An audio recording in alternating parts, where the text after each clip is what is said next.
No. Good.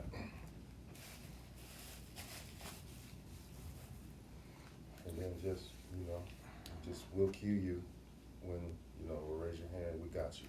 We'll cue you like that. Okay. You ready? Yeah. 5, 4, 3, 2, 1. What's up with you guys today? Welcome to the 2OGs Smoking Weed Coffee and Blunt Session. Come on. It's your boy Bud Margins. Hey, Mr. Good Kush 89. Love smoke, baby. And today is Tuesday. Man, looks like it's going to be a great day here in the Pacific Northwest, you guys. And so, what we're going to talk about today is young parenting in the African American community. Young people having getting babies. pregnant in the African American community. Young peoples, as the old folks would say, peoples. Young peoples. And it used to be where it was, the young girls getting pregnant. But now people are starting to understand it's both young kids getting pregnant at the same time. It's like, Yeah. you as a parent, or as a married couple, your wife gets pregnant, both get pregnant, right? Same thing. And the thing is, what can we do? And two, what is a good age for us as African Americans to start having babies, right? I mean, just think about all the things that we have to go through as a culture or as a people in this society, and, like, when is a good time, Sure. I think, of course, ideally, we would all want to plan it out, so to speak. We all want our careers to be in order, Society gives us this depiction of how, you want to have your career, he has his career, both of you guys have your retirement funds, your 401k set up, everything is good, we've already gotten our house, and we're set, we've already prepared the baby room. There's very few people, in this world that can, that have the opportunity or the ability to do that and then prepare themselves and go, okay, now let's have a baby. We're ready. That's what I did. See, but most people, it's not a proactive thing. You know what I mean? Some people can make it proactive. They have the resources to make it proactive. But for most people, it's a reactive thing.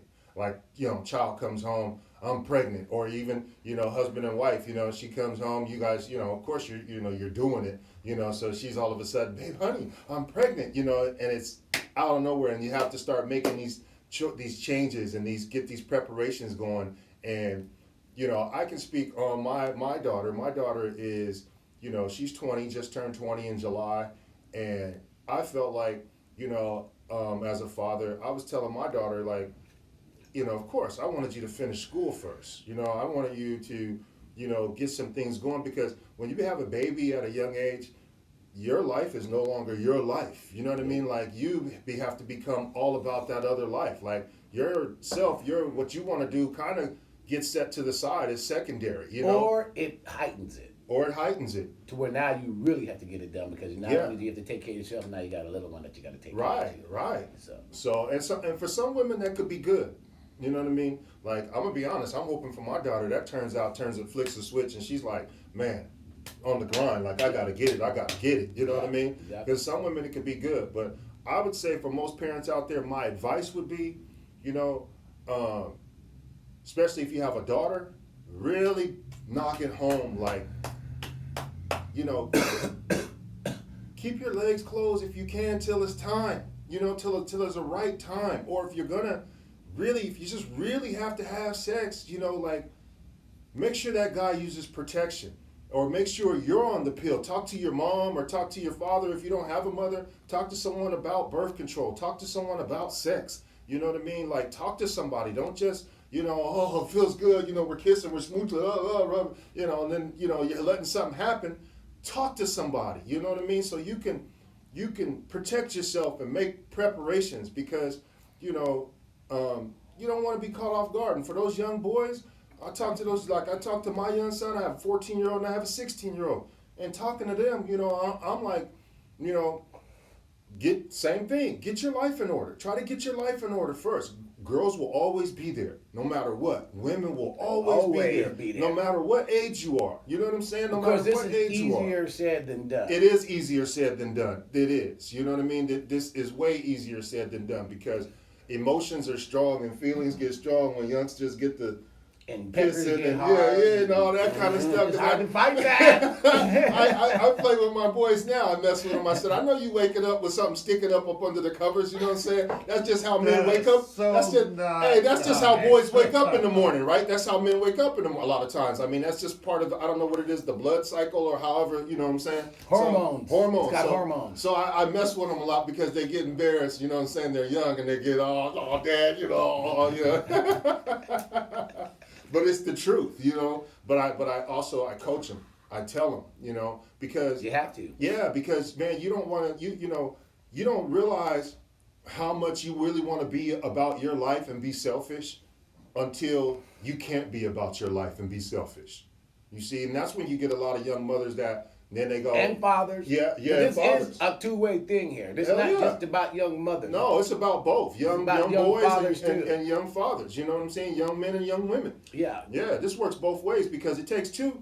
It takes two to tango. It takes two to tango. And the thing is, really, with all the information out there today on how not to get pregnant, the only way people get pregnant these days is because they want to have a baby. They're hard-headed, rebellious. Some of them rebellious. Well, they got the day after pill. What's that saying? They don't believe fat means greasy. Right, because they got the day after pill. You know, let alone the day before pill. You can take the day after. You can still make a difference. And as far as men are concerned, or boys are concerned, I mean, it really is up to us as fathers to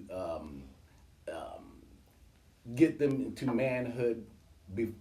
Without becoming fathers. So that means we need to sit down and talk with them about the pitfalls of relationships. And if you're going to have sex, which is something that your parents can't stop you from having, then it's up to your parents to, if you're a daughter, get you on the pill. If you're a boy, make you understand what protection is about. Right. Not just protection from diseases, but protection from fatherhood, right? Exactly. And so we need to, especially in the African American community, I think we need to really push that type of education and parenting into our communities, because until we can control these unwanted pregnancies, and me personally, I want every single child that I could possibly ever muster.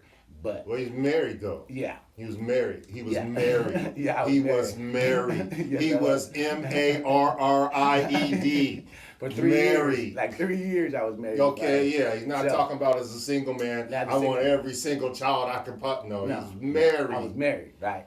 But as a single person, look, my friends were having kids when we were in 7th grade. And I seen the trauma that happened from that. And I was like, no, thank you. No,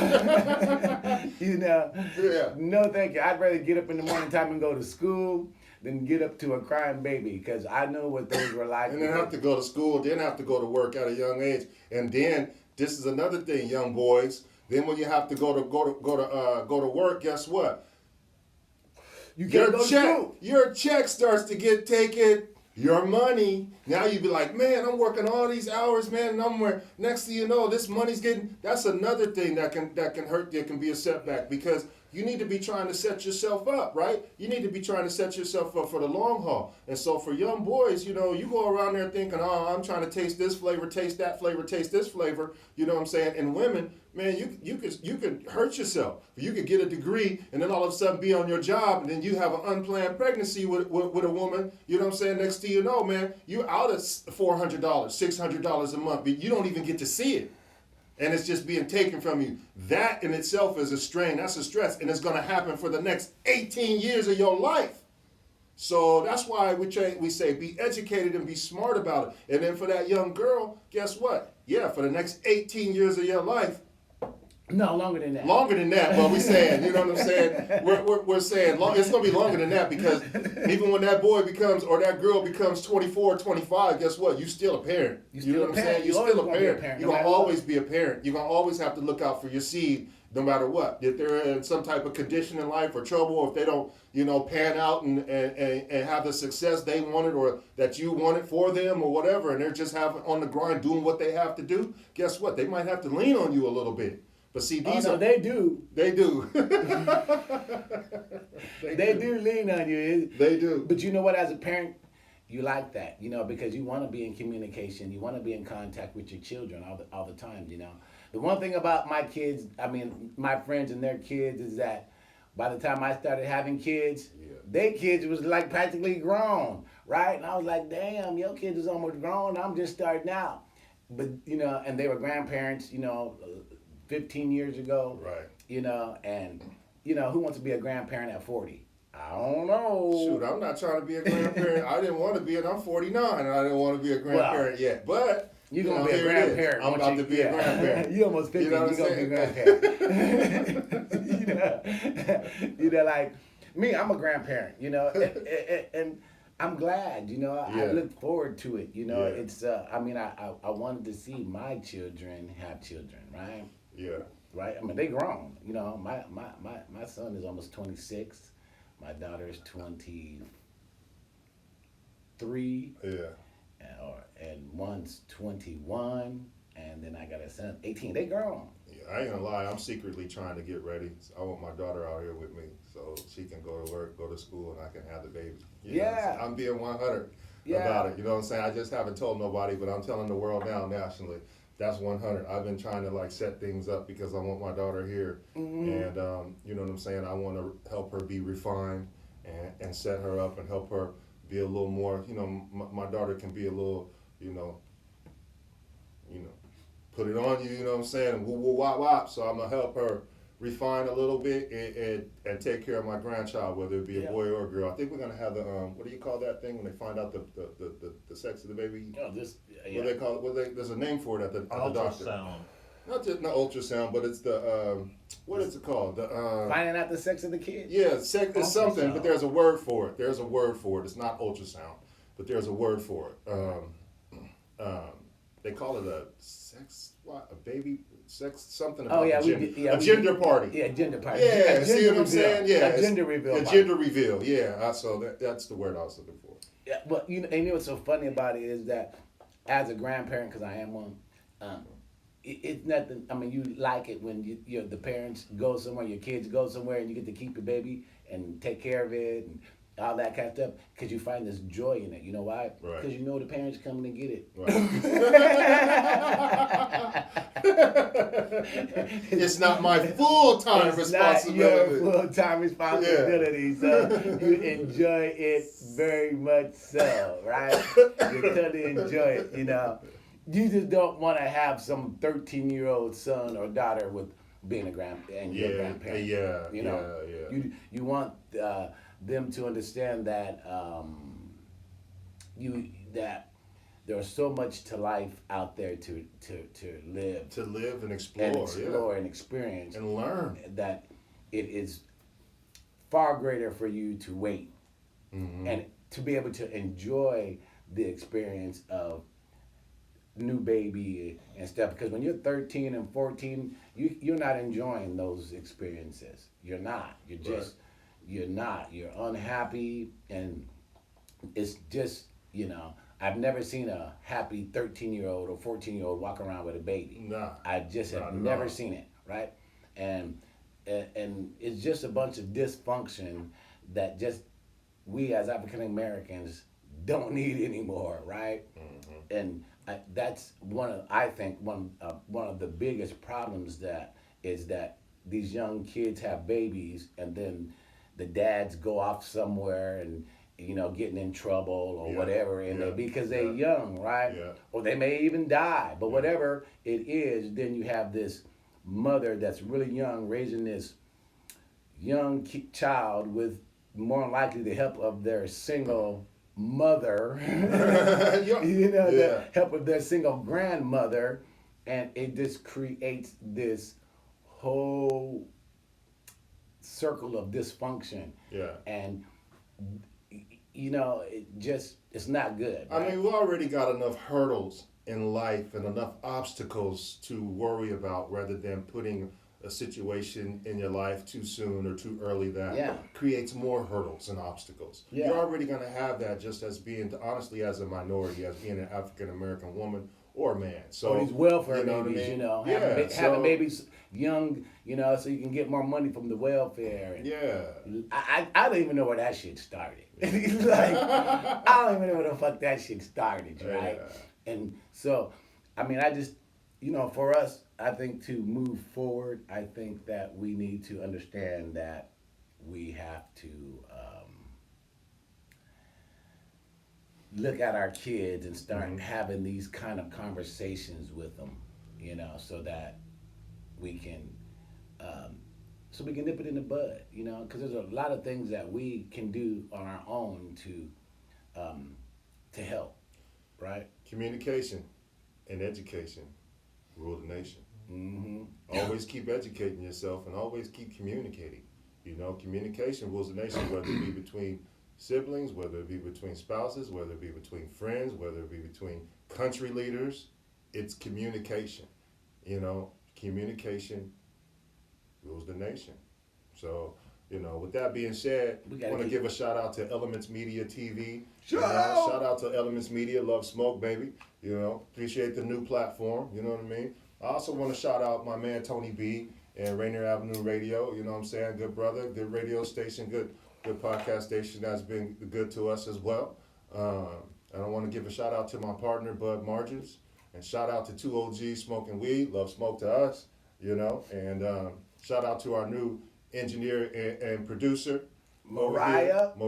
Love Smoke, Mariah. And we also have OG Willie in the house. That's right. Love Smoke to OG Willie. My cousin, my first cousin, my blood. Old school, OG Willie. Glad to be part of the family, bro. Yeah. And so, I'm sure we're pretty close to our 22-minute segment part. And so what we're going to do is continue this conversation. Stay tuned for part 2. For part 2, it'll take about 2 seconds. And we'll go from there. About 1 minute. You don't have to turn it off if you don't want to. Okay. Because we can just keep it rolling, and then They'll edit it. They'll edit it out. Yeah. You want to see what the time is on there? On here? If you push like that live. 21 up there in the red. What's the time up there in the red? 17 or 20? 20. Okay, 20. Okay, so we were 2 minutes. 2 minutes, guys. What about on the one in the middle? Is that the one we're using? Oh yeah, we're using this one. What's Yeah. that say? 17. That's what. Oh well. Okay, guys. So we're still rolling, guys. Yeah, so that's why I did the shout out. Okay. Yeah. All right. All right. Yeah. So to us, that's why we think it was important to have this conversation. Is because when we're talking about solutions for what we're going through as a race, I think young kids having babies is really a huge problem. Yeah. And I don't believe in abortions, just to give you the heads up. Yeah. So if you're tuning in for the first time, we're talking about having babies in the African American community at a young age. But it can be expounded upon. It doesn't have to just be limited to the African American community, but we talk about the African American community because we are African Americans, and we are the ones that are greatly affected right now by just different things in the country, in the USA. So that's why it also, other families, other races and stuff, of course, But we're the ones that they write about. Right. Okay? We're the ones that they write about. And so that's why, we're talking about it, because we need to take control of the narrative when it comes to this kind of stuff and literally, change it. Change it, make it so that we can really, just think if we dropped young kids having babies by 50-60%, a lot of the crime would go away, you know, because Yeah.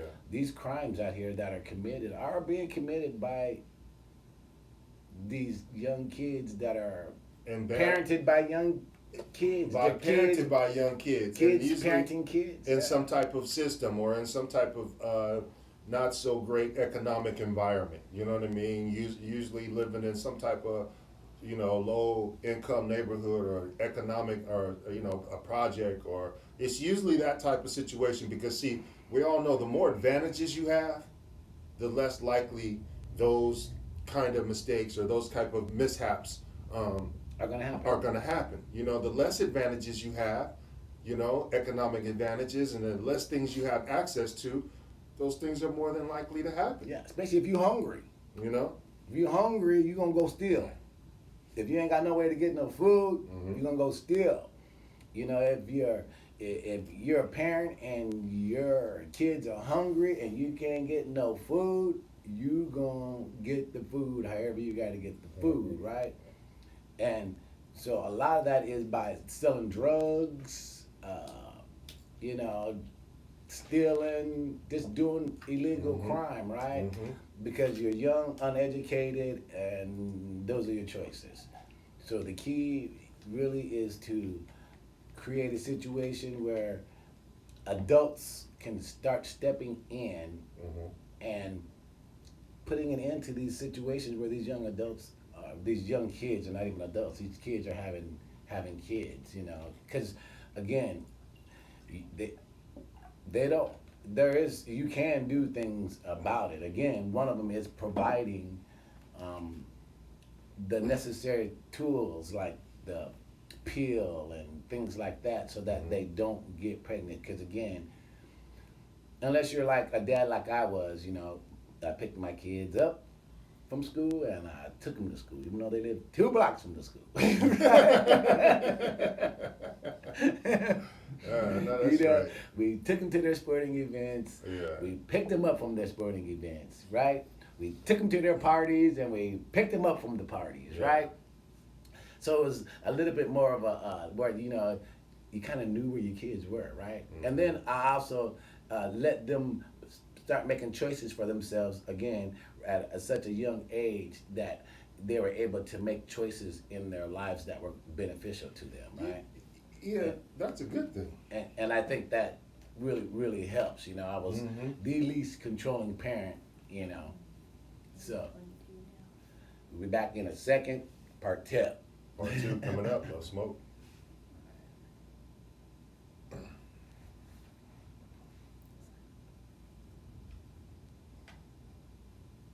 Keep that thought. You were talking about, because we were talking about choices yesterday. Yeah. Just count us down whenever you're ready. Okay. Those guys are live. They just watch. They watch the intake, outtakes, and all that stuff. Alright. 5, 4, 3, 2, 1. Okay, we're back. We're back. And we're discussing young pregnancy in African American society today. And so I was talking about, what was my thoughts again on that? The choices. You were talking about how you were giving, you know, Yeah. at a young age, you were letting Yeah. them have choices. Yeah, so I let my kids have choices, and I think that, you know, if you put, you know, like legit, I mean, choices, like, you know, not like what you want to eat for dinner or nothing like that, you know what I'm saying? But choices that that make them grow, you know, and things like that, so that, and then also, you know, I guess it would be loved, you know, more loving and things like that to, you know, to your children, and teach them that, you know, because I just think you just have to learn how to, you know, how to accept love, give love, all those kind of things. You need to learn that all is learned behavior. And if when you're young and if you come from nothing and you've received nothing, but you're feeling like you want something, right? And that's what a lot of these young girls want. They want something because they don't feel like they have something at home, right? Yeah. And so this boy loves me, you know. And so they have these babies. The boys is off and running. The girls are at home with their mamas having these babies, and everybody angry. Yeah. Everybody angry in the Now, whole house. what age are we kind of talking? What age range? Well, anywhere from 12 to 16, 17 years old. You know, even 18 years old. And you I know? say that to say, like, okay, now at that age, what music are they listening to? Because see, music has a lot of influence on our people and our culture. You know what I'm saying? I mean, music is something that, you know what I mean? In church, a lot of people say, well, the spirit and all that, but a lot of times just because good beat, good music. This is how powerful music You know what I'm is. saying? Music is so powerful, it got white folks wanting to be black. Exactly. So when I say what the music, the reason why I say that is because even as a culture, as a people, we need to raise our young people to look at the proper things that are actually cool. We're so distorted in our reality of what's cool and what's in and what's hip. You know what I'm saying? Like we look at all the negative things as, oh yeah, he's over there, you know, we're drinking a beer, yeah, you know what I'm saying? Like that's supposed to be cool at 15 years old or 16 years old, or he's got that chain on. You know, we value the wrong things. You know what I'm saying? We're so much on materialism rather than, you know what I'm saying, moralism. You know what I'm saying? We value the wrong things, and we need to teach our children how to value the proper things. You know, it's cool to be time-oriented, to be scheduled, to be disciplined, to make good choices. Those things are cool. You know what I'm saying? Those aren't bad things. To learn finances. You know what I'm saying? finances. To learn finances. You know what I mean? To speak positively about people. To not call women bees and hoes. You know what I'm saying? Like, Or those your are, brother in. or your brother in. You know, using that word or negative connotations all the time. Man, it's actually cool to just be cool. That's not cool to, you know, to always glorify everything that's Sagging negative. your pants. Your pants sagging. I gotta have a diamond encrusted watch. I gotta have a Gucci link. I gotta have, you know what I'm saying? I gotta be stunting. I gotta be pimping. You know what I mean? I gotta. And then you go home to an empty refrigerator. Yeah, I gotta hustle and get this money. And these women don't mean nothing to me. You know what I'm saying? MOB, money on my business. You know, you can be about your money without saying all that. Without being all, you know what I'm saying? Without putting that negativity in the atmosphere. You can be about your money and be what happened to, now we just dress any kind of way for self-expression. Everybody's into, saying self-expression and being different, but in actuality, if you look at it, you all are all looking the same. I mean, like a bunch of motherfuckers coming from single parents how many that don't know how to dress. How many women don't wear yoga pants? How many women don't put their hair in a ponytail and put a slant down a baseball cap? Or how many men don't sag or wear earrings or have to have some type of piece, you know what I'm saying, on their neck? How many, when we're so into stereotypes and into things that don't even have any value or any matter, you know what I'm saying? Like, we have to start from the ground up, you know what I mean, and start building and build it up. It starts with the mind, with the perception. Stop letting ourselves be programmed to believe that the negativity is cool. Let us start reprogramming ourselves, our minds, to know Lifting up that ourselves. positivity and structure and love, you know what I'm saying, and selflessness. Because all those other things we just talked about are selfish. They're all selfish. You know what I'm saying? So in selflessness, let's start to rebuild. Let's start to rebuild. And I think, that's how group economics will start to come into play. That's how upstanding men who know that, hey, I'm trying to stay where I lay. I'm not trying to lay every single thing I meet or see. I'm trying to stay where I lay because family is where it's at. Building family is precious. Family helps build communities. Family helps give group economics. It starts with family. So, let's reprogram and reboot. I said Mr. Good Kush, that is preaching to y'all today, y'all. I'm telling you. And he's telling you the truth. The bottom line is that really it's up to us. It's up to us to gain control of our youth and our kids and teach them proper just living habits and proper ways to raise your children so that they don't have to live the same way that you lived, right? You know, and that they understand that the correct family is a man and a woman, you know, that's the correct family, you know. I mean, whatever you know, you whatever, but I'm just saying, two people raising children.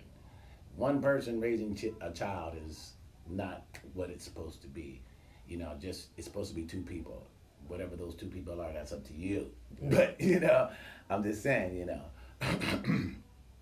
in today's society, if you see the one single parent households, the chances of those children becoming successful members of our society, you know, The percentages are against it. yeah, they're totally against it, and when you find that they do, those are the ones that beat the odds, you know, because and I'm not saying there aren't, there are a lot of them. Yeah, there are a lot of them. There are a lot of successful black single mothers out there Yeah, that absolutely. raise a lot of successful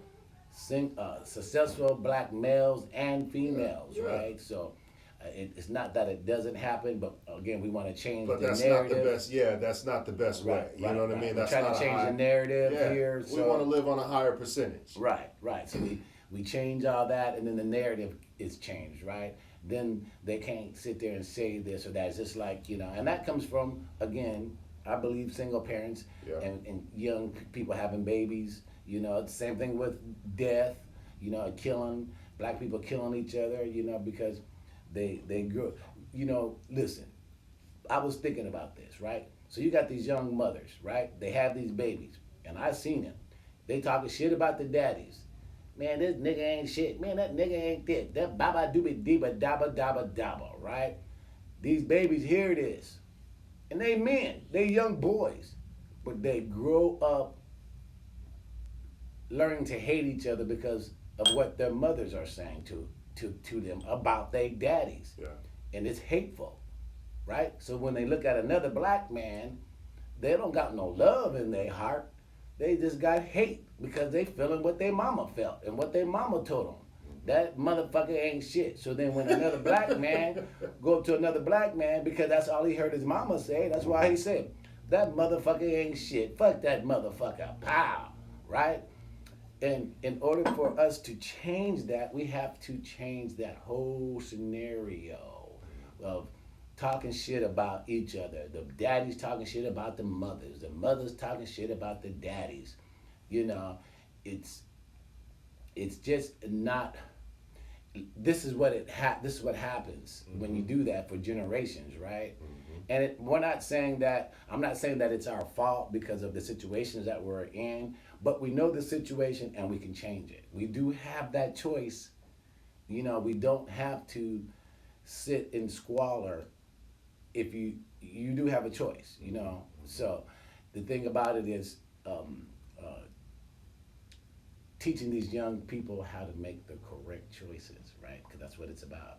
Making the correct choices and not getting pregnant. Making the correct choices and not toting that gun, not going to that party, not being involved, right, in crazy stuff, and make the better choices of what? Getting involved in groups that are positive, learning more about economics, studying, you know, things like that. You know, things that are going to move you and take your grind and make you successful. Because believe me, those guys out there on the street selling weed, they got grind. They just ain't being taught how to grind the right way. Right. Because if they take that grind and turn it around and put it in a legit grind, they're millionaires, right? They got the grind that it takes to become millionaires. Right. But they just get caught up in this cycle, right? That is just, it's a lifelong cycle that just, you know, once you're caught up in it, the chances of you getting out of it are close to nil. And that comes from these young parents having young babies, and it just goes over and over and over again. Just a never-ending cycle. So the key is to try to come up with solutions to fix that, right? You know, because we know the problems exist. Yeah. You know, so what do we do to fix that?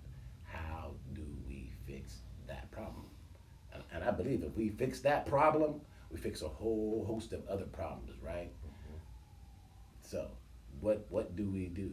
Do we do it through educating in schools? Do we do it? I mean, I don't know how you can. I mean, we could do it through television. Shit, they watch so much TV. Shit. I think one of the things is, I think an idea would be having, we're still doing homeschool, but I think for our culture, I think, like our own schools, you know what I mean, where we teach our own, because let's be real, in their school system, man, we already know we've been lied to for our whole lives. History was wrong, everything else. Come on, man. And they knew it. You know what I mean? They wrote it. Yeah, they wrote it. They knew it. So come on. So yes, our own schools. You know what I'm saying? Our own, like I said, it's group economics. You know what I'm saying? That means from the school system on up to the banking system. You know what I mean? Yeah. To the lending system. You know what I mean? To the grocery stores, to the farms. Us having our own. You know what I'm saying? Us eventually. You know what I'm saying? If we have to throw some bowls, but you know what I'm saying? Us having our own shipping. Our own port system. There's enough ports, enough shipping where each cultures can have their shipping. If we want to do business with another country as African Americans, still in the USA, you know what I mean, where we have our own shipping, our own railroad line, you know what I mean? Man. And we bring shit in for everybody. Come on.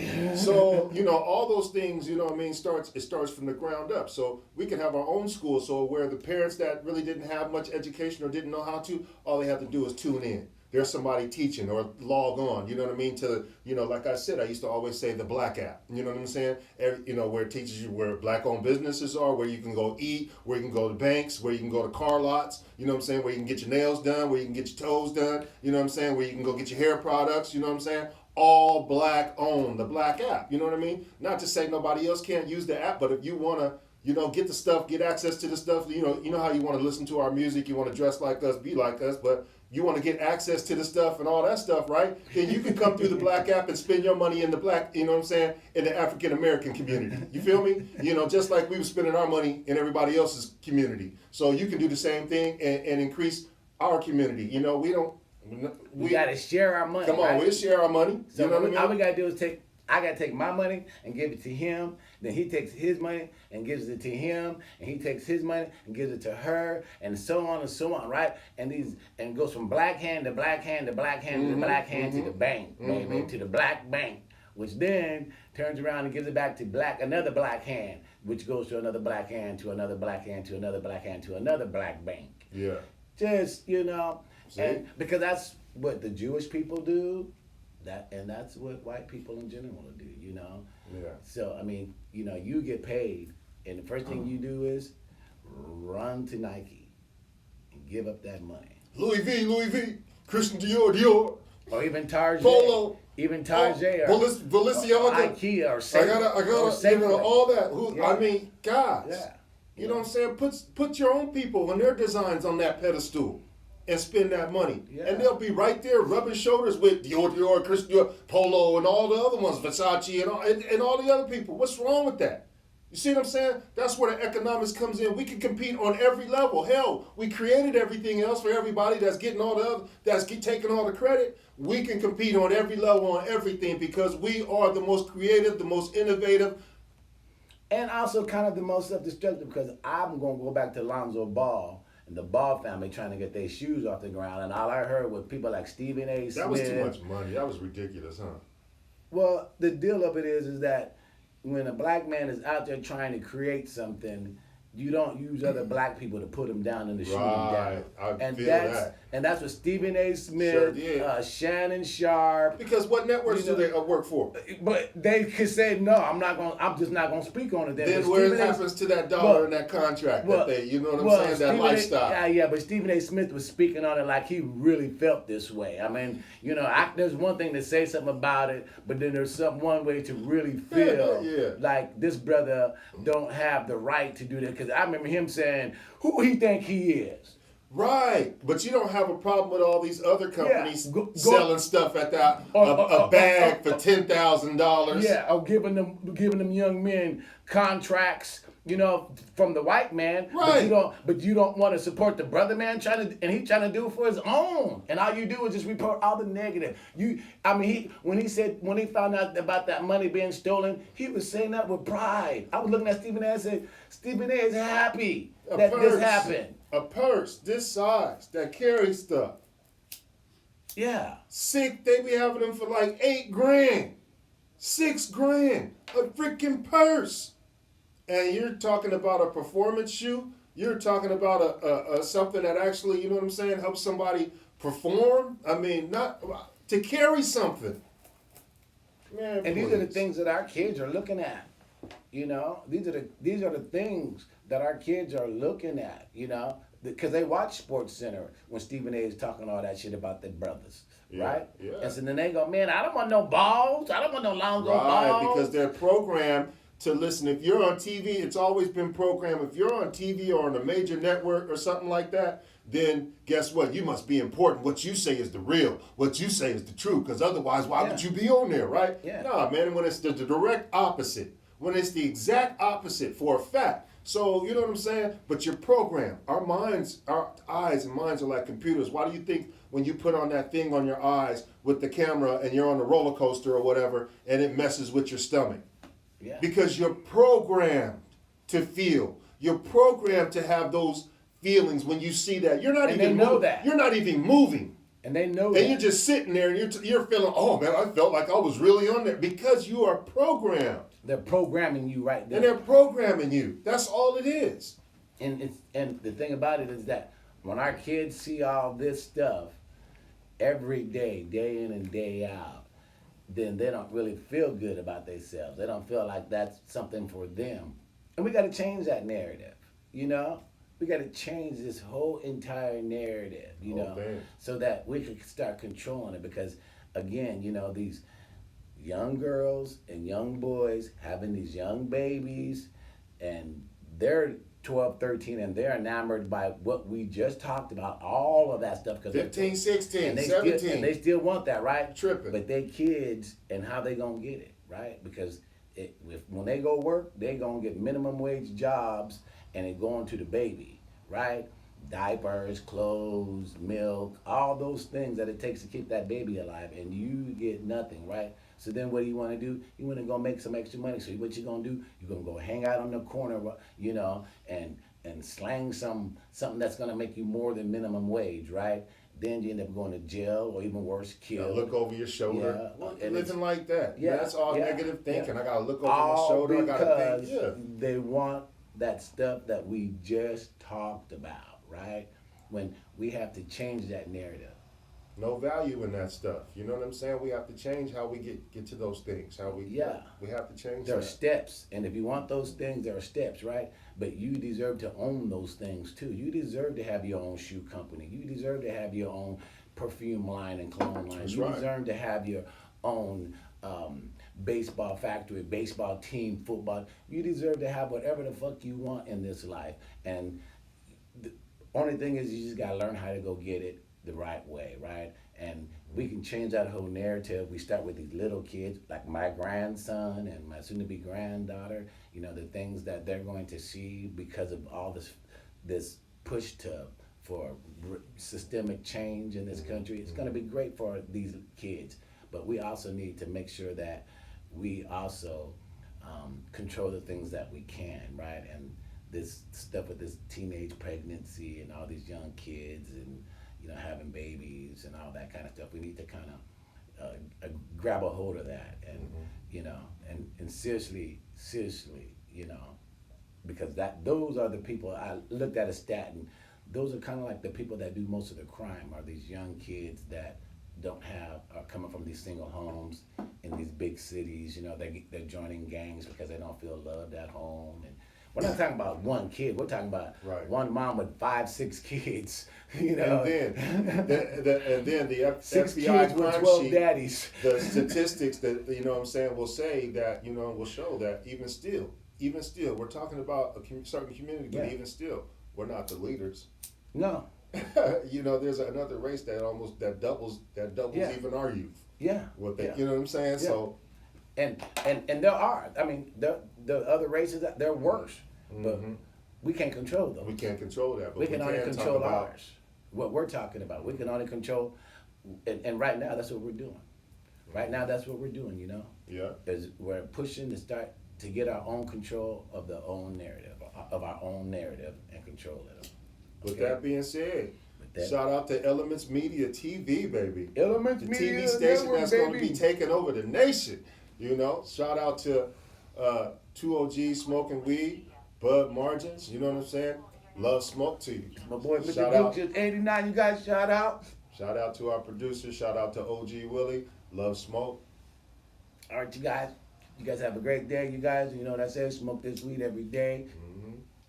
At the end of the day, blow all this crazy shit the fuck out. Peace.